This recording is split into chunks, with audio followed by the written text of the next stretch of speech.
திருத்தணி சுப்பிரமணிய சுவாமி திருக்கோவில் மாசி பெருவிழா 6ஆம் நாள் நிகழ்ச்சியில் புலி வாகனத்தில் எழுந்தருளிய உற்சவர் முருகப்பெருமான். திரளான பக்தர்கள் சாமி தரிசனம். திருவள்ளூர் மாவட்டம் திருத்தணி சுப்பிரமணிய சுவாமி திருக்கோவில் முருகப்பெருமானின் பிரசித்தி பெற்ற 5ஆம் படை திருக்கோவிலாகும். இந்த திருக்கோவிலில் மாசி பெருவிழா நிகழ்ச்சி வெகு விமர்சையாக நடைபெற்று வருகிறது. இந்நிகழ்வில் 6ஆம் நாள் இன்று உற்சவர் முருகப்பெருமான் புலி வேட்டைக்கு திருக்கோவிலிலிருந்து புறப்பட்டார்.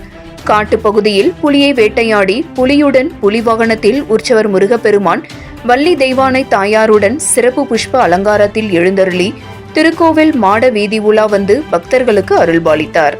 உற்சவர் முருகப்பெருமான் வெற்றிகரமாக புலி வேட்டையாடி ஊர்வலமாக பக்தர்களுக்கு காட்சியளித்த நிகழ்வில் மஞ்சள் தண்ணீர் தெளித்துக் கொண்டு பக்தர்கள் உற்சாகத்துடன் இந்நிகழ்வில் பங்கேற்று சாமி தரிசனம் செய்தனர்.